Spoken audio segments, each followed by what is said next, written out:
Halo semua. Apa kabar untuk hari ini? Semoga harimu selalu menyenangkan ya bro. Selamat datang di channel YouTube saya. Tolong dibantu subscribe, like dan share ya, supaya saya terus semangat bikin kontennya. Wakakakak. Solen 4 chapter 561. Chapter 561, Kejutan Penatuasu. Kemudian, Elder Tree berbalik untuk melihat Wang Tianyu. Wang kecil, tidak mungkin, kan? Wang Tianyu berkata dengan acuh tak acuh, itu yang kamu pikirkan. Apa yang mereka lakukan? Pertanyaan kedua diarahkan pada Tang Yue. Tang Yue berkata, mereka makan sesuatu yang disebut buah kaisar dan hanya itu. Mereka mengatakan bahwa itu bisa memurnikan dan memperkuat garis keturunan seseorang. Mata Wang Tianyu menjadi kosong sementara Penatuasu langsung melompat. Buah kaisar dewa binatang di Tian. Apakah mereka mengambil kembali 7? Apakah mereka menyerang sarang Bisgat atau apa? Dia tahu bahwa apa yang dia katakan tidak mungkin benar. Jika mereka benar-benar menyerbu sarang Bisgat, mengapa Emerald Swan dan Abyssal Demon Dragon ada di sini? Wang Tianyu menatapnya dan berkata, Penatuasu, Anda sepertinya sangat mengenal buah kaisar. Penatuasu berkata dengan agak abstrak, ketika guru saya bertanggung jawab atas sekolah kehidupan, dia diundang oleh Dewa Binatang di Tian untuk mengunjunginya. Pada saat itu, hal yang paling mengejutkan baginya adalah buah kaisar yang ditemukan oleh Dewa Binatang. Kami tidak tahu dari mana buah kaisar ini berasal, tetapi hanya dapat diproduksi setiap 1000 tahun sekali. Itu bisa sangat meningkatkan dan memurnikan garis keturunan seseorang. Sederhananya, dalam banyak kasus jiwa bela diri master jiwa tidak cukup kuat karena jiwa bela diri itu sendiri tidak kuat. Namun, banyak jiwa bela diri memiliki garis keturunan. Mutasi jiwa bela diri seringkali merupakan mutasi dari garis keturunan. Jiwa bela diri beberapa orang, misalnya, adalah ular biasa, tetapi di antara jiwa bela diri tipe ular biasa ini, mungkin ada 1 dari 10.000, atau bahkan 1 dari 100.000 dari garis keturunan naga sejati. Tentu saja, tidak mungkin untuk membangunkannya secara normal. Namun efek Emperor Fruit ini adalah meningkatkan bagian paling primitif dan terkuat dari garis keturunan dalam tubuh manusia. Saya tidak tahu tentang rasionya, tetapi itu pasti akan meningkatkannya. Dengan kata lain, jika seseorang memiliki jiwa bela diri subdragon, itu mungkin berubah menjadi jiwa bela diri naga sejati. Dewa Binatang di Tian ingin menggunakan buah ini untuk menciptakan penerus yang sangat kuat setelahnya, orang yang akan mewarisi garis keturunan Dewa Binatang kuno. Saya tidak tahu apakah dia berhasil atau tidak, tetapi itu jelas merupakan harta surga dan bumi kelas atas. Ini sebanding dengan kemungkinan memprovokasi kebangkitan kedua jiwa bela diri dengan cara yang pasti. Karena kegembiraannya, Penatuasu berbicara dengan sangat cepat, tetapi dia segera memiliki keinginan untuk menangis. Mengapa orang-orang kecil ini terburu-buru untuk makan? Biarkan saya meneliti mereka terlebih dahulu. Biarkan saya melihat apakah ada kemungkinan untuk menanamnya. Dewa Binatang sangat tertutup tentang hal ini saat itu dan kami tidak tahu asal-usulnya sama sekali. Mungkin kita bisa memelihara beberapa dengan pohon abadi sebagai fondasinya. Jika itu terjadi, itu akan sangat berharga. Mereka benar-benar. Wang Tianyu bertanya, apakah ada gunanya mengambil darah anak-anak ini? Penatuasu memutar matanya. Percuma saja. Harta karun level ini akan segera berlaku setelah dikonsumsi, dan kemudian akan menyatu dengan tubuh konsumen. Mengambil darah mereka hanya akan membantu kita mempelajari garis keturunan mereka. Tidak bisakah kamu memberitahu? Bahkan biji dan Ratu Iblis memanfaatkan efek buah kaisar untuk melebur ke dalam garis keturunan mereka dan memperbaikinya. Orang hanya bisa membayangkan seberapa kuat buah kaisar ini. Petik 2. Tang Yue menyelidiki, guru, Lan Xuanyu tampaknya sangat acuh tak acuh ketika dia mengeluarkan ini. Mungkin dia punya lebih banyak. Mata Penatuasu berbinar. Ada lagi. Tidak mungkin, buah kaisar sangat berharga. Petik 2. Wang Tianyu berkata, sulit untuk mengatakannya. Penerus Dewa Binatang, Raja Harimau, memiliki hubungan yang sangat baik dengan Lan Xuanyu. Penatuasu menggosok tangannya. Tunggu, kita akan menunggu mereka bangun dan bertanya. Kami juga akan mengamati perubahannya. Orang-orang kecil ini benar-benar diberkati oleh surga. Wang kecil, apakah kamu tidak akan membuat pengecualian dan merekrut mereka ke pengadilan dalam? Wang Tianyu menggelengkan kepalanya dan berkata, kita tidak bisa mencabut bibit dari akarnya dan membantunya tumbuh. Semakin tidak dipoles, semakin kita harus memolesnya. Penatuasu mengejek. Saat itu, Tang Yue berkata, "Guru, saya punya kabar baik untuk Anda. Lan Xuanyu baru saja setuju untuk bergabung dengan sekolah kehidupan kita." Ah, Penatua Su terkejut dan segera setelah itu, dia sangat gembira. Wajah Wang Tianyu menjadi gelap. Apa yang dia maksud dengan bergabung dengan School of Life? Dia tidak bisa bergabung dengan sekolah kehidupan. Menurut aturan, hanya murid pengadilan dalam yang memenuhi syarat, kata Wang Tianyu dengan sungguh-sungguh. Penatua Su tertawa. Siapa bilang dia tidak memenuhi syarat? Saya pemimpin sekolah kehidupan, jika saya mengatakan dia memenuhi syarat maka dia. Saya akan membuat pengecualian untuknya dengan otoritas saya. Hahaha, Yue kecil, Anda melakukannya dengan baik dalam hal ini.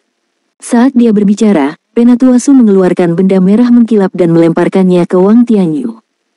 Itu adalah lambang yang sangat kecil yang sangat jernih dan sepertinya dipoles dari batu permata. Lingkaran merah hampir membuat lingkungan memantulkan warna yang sama.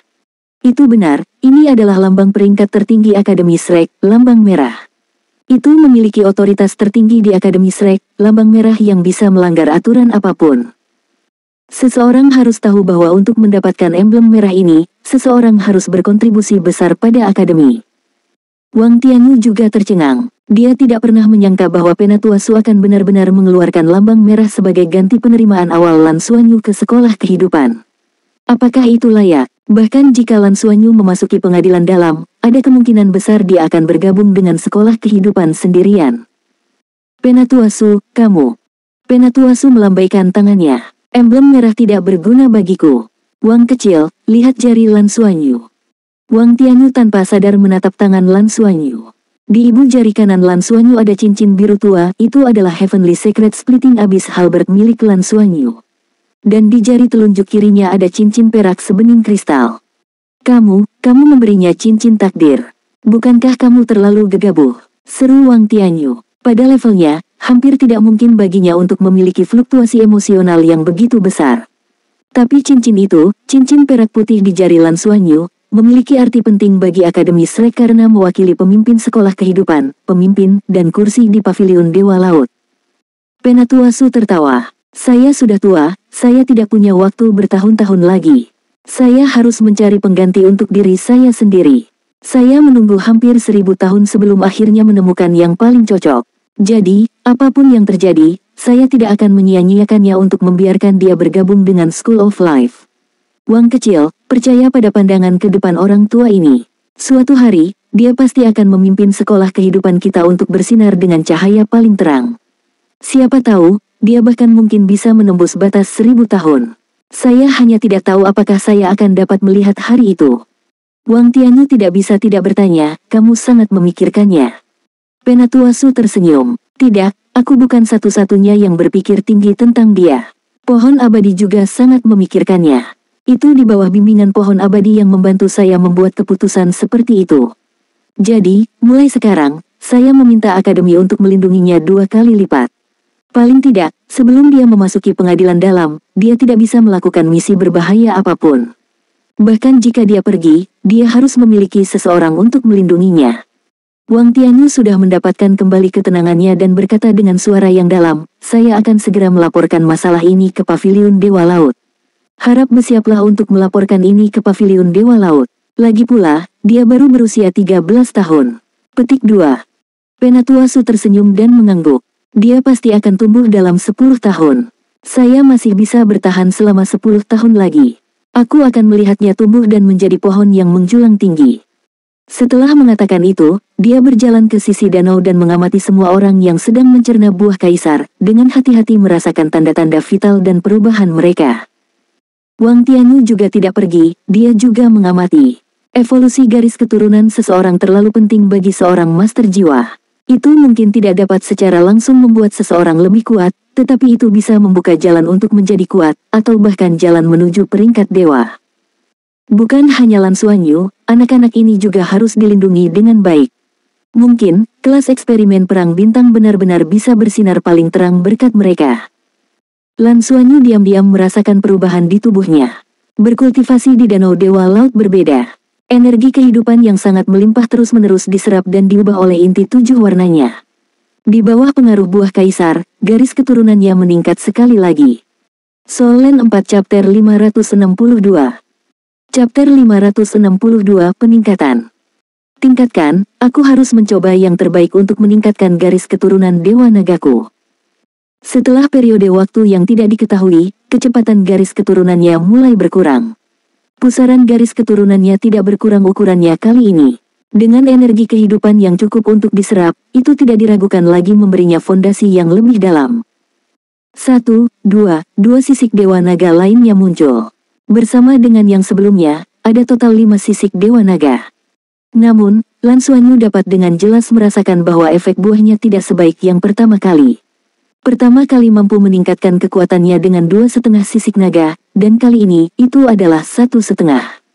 Potongan ketiga terungkap kali ini, itulah sebabnya itu meningkat 2 potong.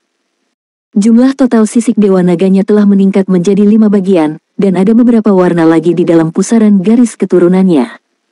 Dia tidak bisa merasakan perubahan lainnya, tetapi dia bisa merasakan bahwa jiwa bela dirinya tampaknya telah berubah. Persepsinya tentang unsur-unsur menjadi lebih jelas dan tubuhnya tampak menjadi lebih kuat. Bisgat Ditian masih diam dan kemungkinan sedang tidur nyenyak. Tetapi energi hidupnya dan aura garis keturunannya tampaknya dapat memengaruhi dan membantunya, membuat Lan Xuanyu samar-samar merasakan bahwa tempat dia tidur adalah di laut spiritualnya. Dia tidak tahu berapa lama dewa binatang yang kuat ini akan tertidur.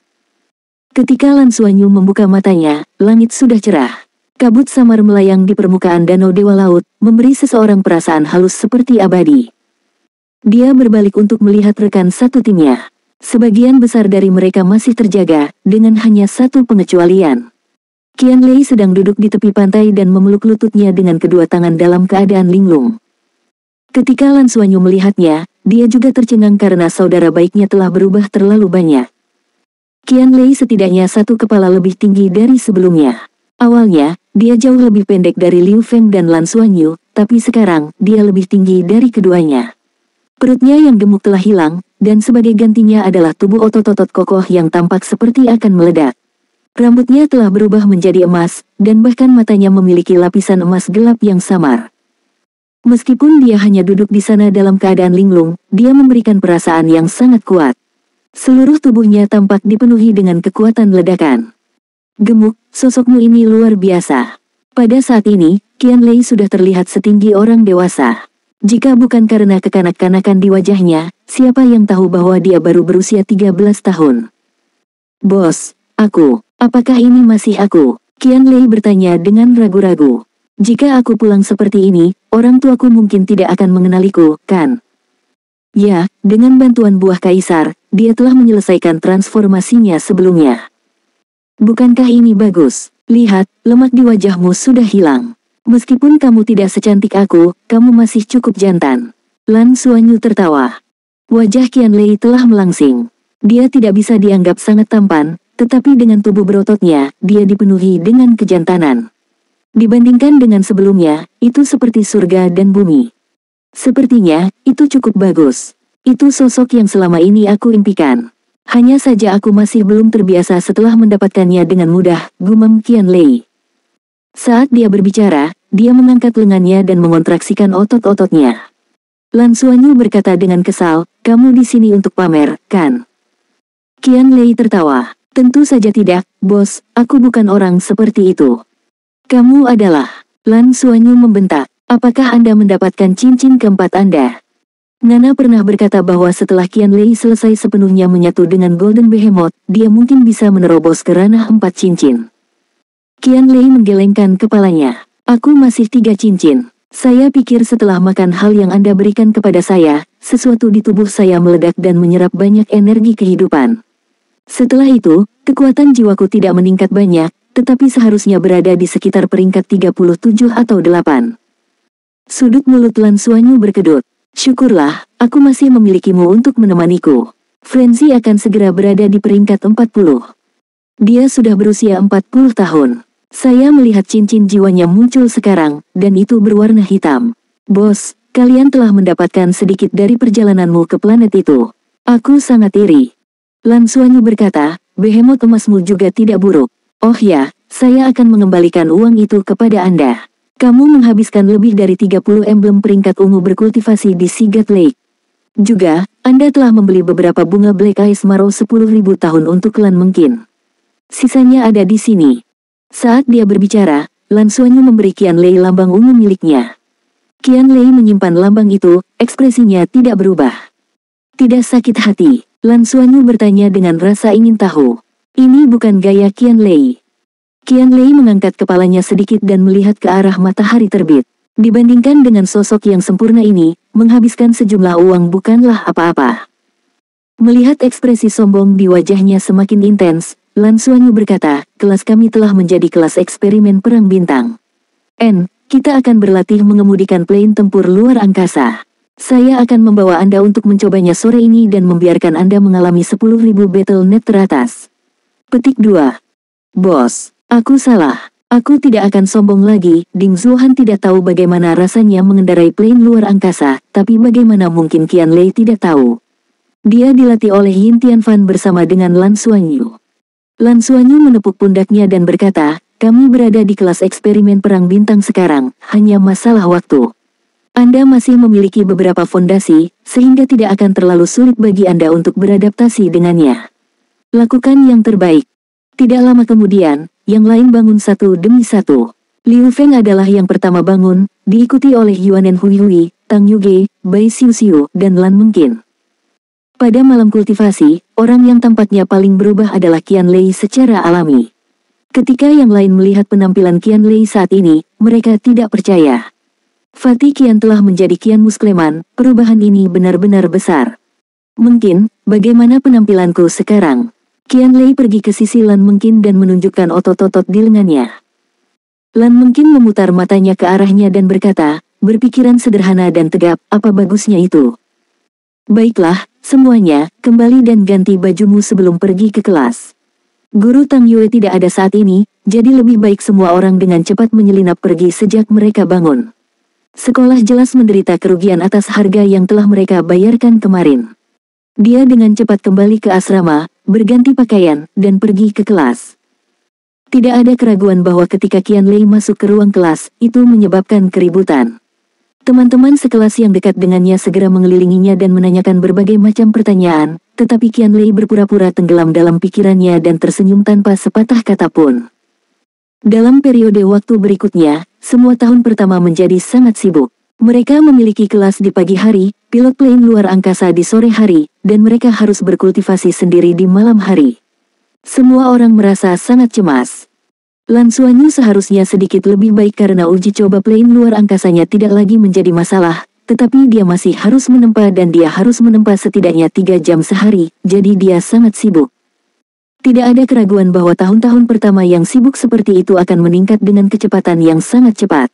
Mengandalkan konstitusi superior mereka, peningkatan semua orang dalam uji coba plane tempur ruang angkasa tidak lambat, dan mereka mampu melakukan uji coba dasar dengan sangat cepat.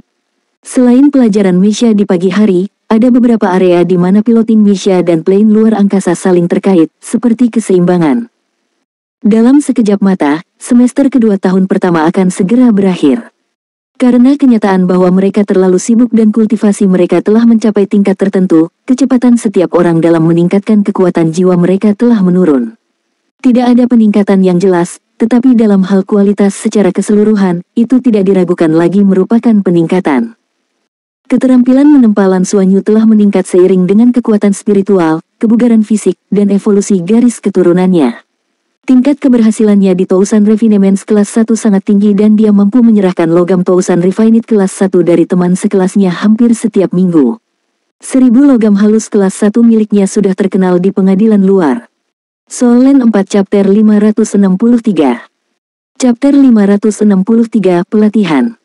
Sudah ada tahun kedua, ketiga dan keempat mencari Lan Xuanyu untuk menempa mereka. Tapi energi Lan Xuanyu terbatas dan harga yang dia tawarkan juga tidak murah. Dia kadang-kadang akan menerima 1 atau 2 misi.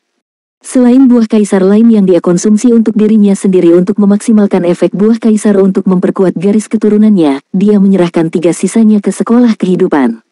Tang Yue lah yang berinisiatif untuk mencarinya dan kondisi yang dia tawarkan membuat Lan Xuanyu tidak bisa menolaknya. Setiap buah kaisar ditukar dengan lambang hitam. Itu benar, itu adalah lambang hitam yang sama yang dilihat Lan Xuanyu di tempat Tang Zhenhua dan tidak bisa ditukar di pengadilan luar. 3 buah kaisar, 3 lambang hitam. Tang Yue memberitahu Lan Xuanyu bahwa lambang hitam tidak dapat ditukar dengan lambang ungu. Ini berarti tidak peduli berapa banyak emblem ungu yang ada, mereka tidak bisa ditukar dengan emblem hitam. Di sisi lain, tidak ada yang akan menggunakan lambang hitam untuk menukar lambang ungu karena lambang hitam terlalu sulit didapat. Lambang hitam sudah bisa ditukar dengan harta surga dan bumi 100.000 tahun atau tulang jiwa 10.000 tahun di pengadilan dalam. Orang hanya bisa membayangkan betapa berharganya itu. Oleh karena itu, meskipun Lan Xuanyu memperoleh 3 lambang hitam, dia harus bergabung dengan pengadilan dalam sebelum dia dapat menerimanya. Adapun apa yang akan dia lakukan jika dia tidak bisa masuk ke pengadilan dalam, Lan Xuanyu tidak akan bertanya. Dia memiliki keyakinan mutlak untuk masuk ke pengadilan dalam. Akhir semester akan datang, dan tanpa diragukan lagi, momen terpenting yang harus mereka hadapi juga akan datang, ujian akhir semester. Tidak ada yang tahu apa ujian akhir untuk tahun ini. Apakah mereka akan pergi ke planet lain, seperti planet sumber daya, untuk pengujian? Atau akan menjadi sesuatu yang lain? Dengan pemahaman Lan Xuanyu saat ini tentang akademi, isi ujian akhir setiap tahun berbeda. Bisa dibilang random, tapi tergantung mood guru juga. Lagi pula, tidak ada yang bisa memprediksi seperti apa ujian akhir tahun ini. Semuanya, datanglah ke asramaku malam ini. Kami akan membahas tentang ujian akhir. Lan Xuanyu mengirim pesan ke 6 rekannya melalui perangkat komunikasi jiwanya. Meskipun mereka masih belum tahu apa itu ujian akhir semester, mereka masih harus bersiap untuk hari-hari hujan dan tidak gagal. Setelah tantangan melewatkan tahun sebelumnya, tidak hanya tahun-tahun pertama menjadi kelas eksperimen perang bintang, mereka juga tidak diragukan lagi menjadi fokus seluruh pengadilan luar. Tahun-tahun senior agak memusuhi mereka. Tentu saja, itu bukan permusuhan, tetapi kewaspadaan. Siapa yang meminta mereka untuk tampil terlalu baik ketika mereka menantang senior mereka? Lan Xuanyu tidak pergi menempa di malam hari dan kembali ke asrama pada waktu yang disepakati. Tidak lama kemudian, 6 orang lainnya datang. Lan Xuanyu duduk di ruang tamu di lantai pertama dan berkata, ujian akhir akan segera datang, kita harus membuat beberapa persiapan. Bos, bagaimana kita harus bersiap? Qian Lei bertanya. Lan Xuanyu berkata, semua orang terlalu sibuk pada semester ini, terutama setelah menjadi kelas eksperimen spiritual perang bintang. Kami telah belajar banyak sehingga kami tidak punya cukup waktu untuk diri kami sendiri. Kami hanya bisa bekerja keras untuk memperbaiki diri setiap hari. Tapi dari ujian masuk hingga berbagai tes yang kami ambil di akademi sebenarnya banyak menekankan pada tes tim. Oleh karena itu, karena ujian akhir akan datang, saya merasa bahwa kita perlu bekerja sama dan meningkatkan koordinasi kita. Jika tidak, kami tidak akan tahu seberapa banyak mitra kami telah meningkat. Ini akan sangat mempengaruhi koordinasi kami. Semua orang mengangguk setelah mendengar itu. Tang Yuge berkata, dengan partisipasi saya, ujian akhir kami akan jauh lebih sulit, jadi semua orang harus siap secara spiritual. Dia benar, dia sudah menjadi kaisar jiwa 6 cincin dan master armor pertempuran satu kata. Ternyata kesulitan ujian akhir tahun pertama, tahun kedua, dan tahun ketiga tidak ada artinya baginya. Selain itu, tahun-tahun pertama mendapat begitu banyak perhatian dan tim Lan Xuanyu bahkan mengalahkan seorang senior dari tahun ke-6 sebelumnya. Itu luar biasa saat itu dan bahkan memberi mereka kesempatan untuk pergi ke planet Elf, tetapi dari kelihatannya sekarang, akademi pasti akan memberi mereka kesulitan yang cukup tinggi untuk ujian akhir semester kedua. Yuge, apakah kamu punya tebakan? Lan Xuanyu bertanya pada Tang Yuge. Tang Yuge menggelengkan kepalanya. Aku tidak tahu, tapi aku bisa merasakan bahwa akademi pasti akan memberi kita ujian akhir yang sulit sebagai bentuk pelatihan. Jadi saya sangat setuju dengan Anda, kita perlu bekerja pada koordinasi semua orang. Kalau tidak, jika kita bahkan tidak tahu seberapa kuat satu sama lain, bagaimana kita akan bekerja sama? Lan Xuanyu sedikit mengangguk dan berkata dengan suara rendah, baiklah, ayo pergi sekarang. Karena ini belum terlambat, aku akan membayar sewanya. Akademi Shrek jelas tidak kekurangan pelatihan eksklusif dan medan perang. Sewa untuk tempat seperti itu baik-baik saja dan tidak terlalu tinggi. 1 emblem putih per jam. Tentu saja, itu juga tergantung pada kultivasi seseorang. Medan perang dengan master jiwa 5 cincin atau lebih kuat akan membutuhkan lambang kuning. Dengan Yuanen Hui Hui dan Tang Yuge di sekitar, mereka secara alami harus membayar lambang kuning. Lan Xuanyu adalah orang terkaya di pengadilan luar, jadi lambang kuning bukanlah apa-apa. Mereka menyewa panggung dengan diameter 100 meter dan berjalan masuk. Mata semua orang terfokus pada Lan Xuanyu. Lan Xuanyu sudah memikirkan cara untuk bergaul. 3 lawan 4. Saya, Xiu Xiu, mungkin, dan Qian Lei akan bersama. Liu Feng, Hui Hui, dan Yu Ge, kalian akan bekerja sama satu sama lain. Setelah mendengarkan metode distribusinya, Tang Yu Ge tercengang. Di antara 7 orang, dia adalah satu-satunya kaisar jiwa 6 cincin, diikuti oleh Yuanen Hui Hui, yang merupakan kaisar jiwa 5 cincin. Yang lain belum mencapai tingkat 5 dering. Liu Feng dan Qian Lei hanya memiliki 4 cincin, sementara Lan Xuanyu masih menjadi master jiwa 3 cincin. Perbedaan antara kultivasi mereka cukup besar. Ini adalah pertarungan nyata secara langsung, bukan di dunia Douluo. Ini karena hanya dalam pertempuran nyata seseorang dapat menjadi yang paling jelas, terutama ketika bekerja bersama. Ini adalah sesuatu yang telah mereka pelajari di akademi sejak lama.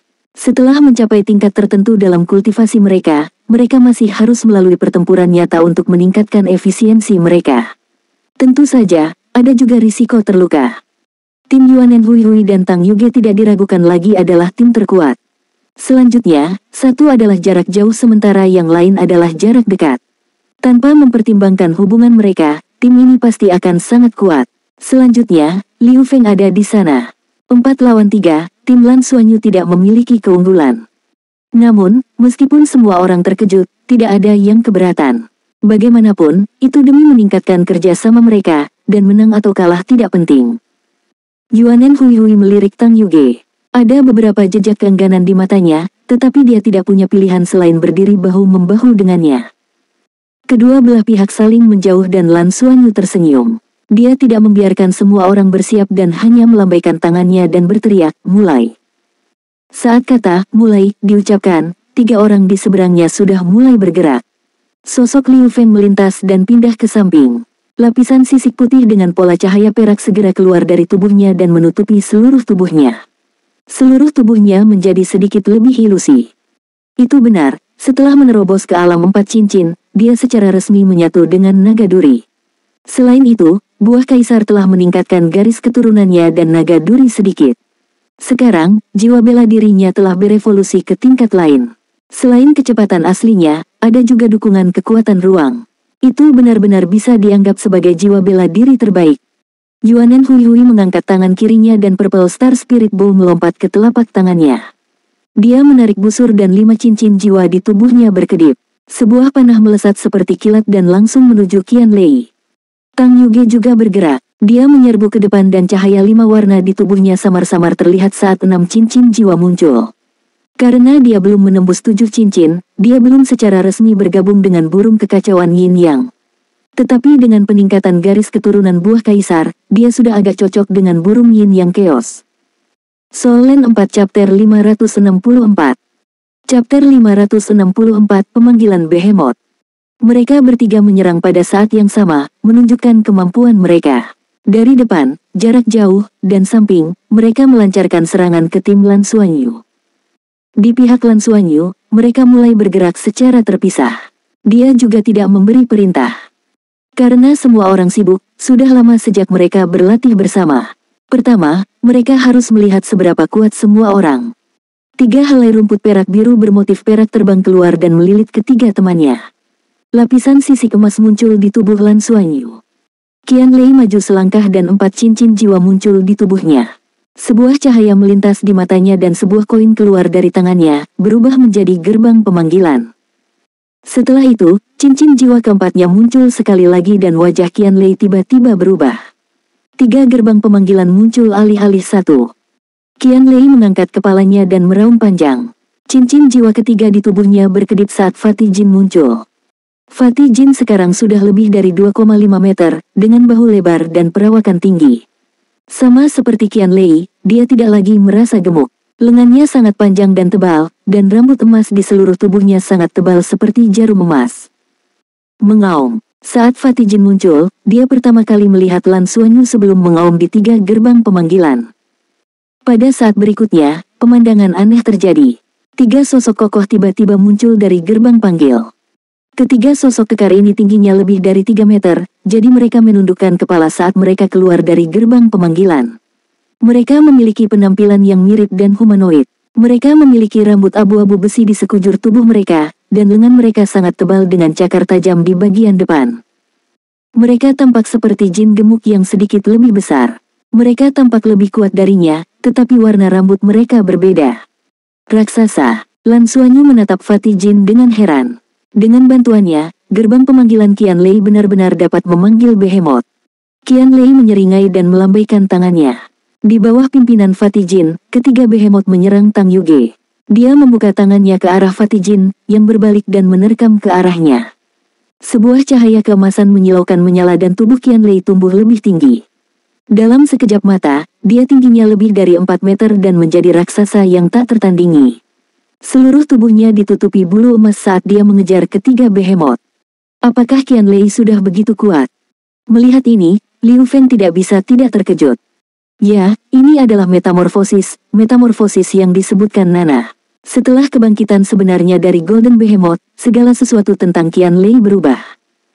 Sial, raksasa yang menyerbu di depan dengan berani menamparkan dua anak panah Yuanen Hui Hui. Tubuh mereka seperti besi cor, dan mereka sama sekali tidak takut dengan serangan Purple Star Spirit Bolt. Tang Yuge sudah dekat dengan mereka. Dia meninju dengan tangan kanannya dan 5 elemen menyatu. Sebuah bola api yang menyala-nyala meletus. Seekor raksasa menundukkan kepalanya dan menyerbu ke depan. Pada saat yang sama, ia merentangkan tangannya dan menerkam ke depan. Ledakan. Terjadi ledakan keras dan bola api meledak. Rambut abu-abu di tubuh raksasa itu berubah menjadi merah, tetapi tampaknya tidak terpengaruh sama sekali. Itu terus menerkam Tang Yuge sementara dua raksasa lainnya mengelilinginya. Qian Lei mengabaikan Liu Feng dan langsung berlari ke Yuanen Hui Hui. Kecepatannya sebenarnya sangat cepat, dan kakinya yang besar mengeluarkan suara ledakan setiap kali dia menginjak tanah. Dia menyerang ke depan dengan ganas dan melompat ke arah Yuanen Hui Hui, dan dengan lompatan ini, dia benar-benar terbang setinggi 10 meter dan menabrak Yuanen Hui Hui seperti meteor emas. Sejak awal, Qian Lei mengandalkan penampilannya yang gagah berani untuk mengejutkan seluruh tempat. Tidak ada yang menyangka bahwa setelah mereka berenam mendapat kesempatan untuk pergi ke planet peri, Qian Lei, satu-satunya yang tidak pergi, akan menampilkan pemandangan yang begitu kuat. Tentu saja, Yuanen Hui Hui tidak hanya berdiri di sana dan tidak lari. Sosoknya berkedip saat dia berlari ke samping dengan kecepatan yang sangat cepat. Pada saat yang sama, cincin jiwa kelimanya menyala dan drum perang roh gunturnya mengeluarkan sambaran petir tebal yang terbang ke arah Qian Lei. Qian Lei menyilangkan tangannya di depannya dan tidak menghindar. Dia mengambilnya secara langsung. Di tengah ledakan keras, bulu Qian Lei meledak dengan cahaya keemasan yang cemerlang. Serangan kilat itu sebenarnya hanya menyebabkan dia berhenti sejenak di udara sebelum dia terus menyerang Yuanen Hui Hui, menunjukkan sikap yang sangat pantang menyerah. Ekspresi Yuanen Hui Hui tidak berubah. Sepasang sayap transparan menyebar dari punggungnya saat dia mengepakkan sayapnya dan mundur dengan cepat. Dia terus menembakkan panah ke Qian Lei, tetapi mereka semua dikirim terbang oleh telapak tangan Qian Lei atau dengan tubuhnya. Terlepas dari jenis panahnya, mereka tidak berguna untuk melawannya. Keduanya mengejar dan berlari. Sepertinya Yuanen Hui Hui benar-benar ditekan oleh Qian Lei. Di sisi lain, Tang Yuge tidak dalam situasi yang baik melawan tiga raksasa setinggi 3 meter. Ketiga Behemoth sangat kuat dan memiliki kemampuan bertahan yang mengejutkan. 5 elemennya sebenarnya tidak dapat menembus pertahanan mereka. Tak berdaya, dia hanya bisa menggunakan 5 Elements Divine Light untuk mendorong ketiga Behemoth kembali. Tapi yang bisa dia lakukan hanyalah mendorong mereka kembali. Ketiga Behemoth ini terlalu kuat. Setelah didorong mundur, mereka akan segera menyerbu ke depan dan menerkamnya dengan ganas sekali lagi, menjeratnya. Behemoth mengandalkan kekuatan fisik mereka sementara Tang Yuge mengandalkan cahaya dewa 5 elemen besar miliknya. Meskipun sepertinya dia bisa melindungi dirinya sendiri, bagaimana jika dia akhirnya menghabiskan sebagian besar kekuatan jiwanya? Lan Xuanyu, Bai Xiuxiu, dan Lan mungkin berdiri di sana dengan linglung. Bahkan Liu Feng, yang menyerang ke arah mereka, berhenti. Siapa yang mengira bahwa Qian Lei, yang awalnya adalah yang terlemah dalam tim, sebenarnya akan menekan Yuanen Hui Hui dan Tang Yuge sendirian? Ini terlalu subversif.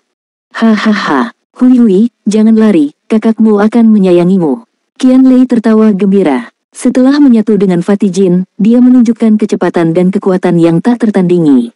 Dia membuka telapak tangannya yang besar, dan rambut di telapak tangannya berubah menjadi jarum emas. Cakar emas melesat keluar dan bahkan terlihat lebih menakutkan daripada beruang Dusgold Dreadclaw. Bagaimanapun, Dusgold Dreadclaw Bear memiliki garis keturunan Behemoth, tetapi dibandingkan dengan Behemoth King yang asli, itu lebih lemah. Lan Xuanyu menyipitkan matanya dan tiba-tiba berkata, "Aku mengkhianatimu. Yuge, biarkan aku membantumu." Saat dia berbicara, dia menarik rumput perak biru berpola peraknya dan menembak lurus ke arah Tang Yuge. Dia ingin menguji seberapa kuat Behemoth milik Qianlei. "Bos, kamu tidak bisa melakukan ini." Qianlei cemas. Di bawah kendalinya, Behemoth raksasa muncul dan menyerang Lan Xuanyu. Lan Xuanyu menyipitkan matanya dan cahaya 7 warna berkedip di dadanya. Cahaya biru melintas di tangan kanannya dan dia segera memasuki kondisi transformasi Dewa Naga, melepaskan Heavenly Secret Splitting Abyss Halberd miliknya. Sisik di tubuhnya langsung berubah menjadi cahaya 7 warna. Perbedaan dari sebelumnya adalah bahwa transformasi Dewa Naga saat ini memberinya rasa kekuatan yang lebih dalam. Lebih penting lagi, setelah bergabung dengan lingkungan, dia bisa dengan jelas merasakan berbagai elemen di sekitarnya. Semua elemen ini melonjak ke arahnya dan memasuki tubuhnya melalui sisik Dewa Naga, menjadi bagian dari kekuatannya. Bahkan Tang Yuge terpengaruh. Cahaya Dewa 5 elemen miliknya jelas meredup karena transformasi Dewa Naga miliknya. Alasan mengapa Lan Xuanyu menggunakan Heavenly Secret Splitting Abyss Halberd sejak awal adalah karena dia mengenal dirinya dengan baik. Bahkan cahaya Dewa 5 elemen besar Tang Yuge tidak dapat melukai para Behemoth itu. Satu-satunya hal yang bisa membunuh Behemoth mungkin adalah tombaknya. The Heavenly Secret Abyss Halberd di tangannya ditebas dan gerak kakinya berubah dengan gesit. Gaya bertarung Behemoth adalah bawaan lurus ke depan, dan tidak tahu apa artinya menghindar. Cakarnya yang tebal langsung mengenai halberd pemisah abis suci surgawi.